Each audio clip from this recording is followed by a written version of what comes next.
Mr. Dowson, thanks for giving me this interview on behalf of the British Free Press. Just wondering, can you give me your views on the recent murder of the soldier in London? Well, obviously, my condolences and the condolences of the entire Dowson household go to young Lee, his immediate family, especially his wife and his young son, who will now have to grow up without a father, so cruelly taken away from him on the streets of London yesterday.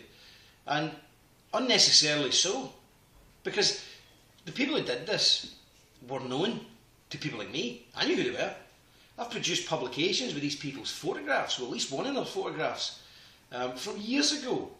This man was pictured standing behind Anram Chowdhury, the hate preacher, with placards saying, "Behead those who insult Islam." Well, he's beheaded somebody. He's actually done it. He's been saying for years he was going to do it, and he's done it. I mean, if I went down Belfast today with a placard saying, "Behead somebody," I would be arrested, and rightly so. So why on earth were these people not arrested years ago? They've been doing this for years. We've all been complaining about it. These people have attacked our troops in their homecoming parades. They have burnt poppies on Remembrance Day. They've done everything to provoke the British people. And yet none of them have ever been arrested.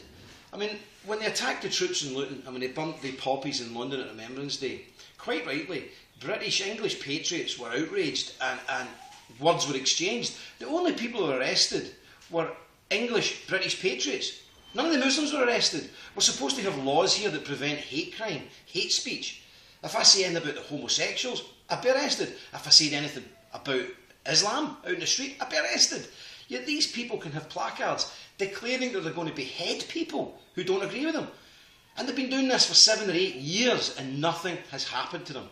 And then we wonder what's going on. And then we see the result. A young man hacked to death, beheaded in the streets of our capital. It is an outrage. It's disgraceful. Now, obviously, the blame for this man's murder lies at the foot of militant Islam. But it also lies at the foot of David Cameron and the rest of the politicians who've allowed this situation to go on for years upon years. And the only people they seem to be determined to arrest and to silence are people like me and other patriots who have said, this crowd are dangerous and they need taken care of. Well, I've got a message for these people. It's very simple. This is Britain. We're a Christian country. If you don't like Britain, our ways, our values, leave. There's nothing keeping you here.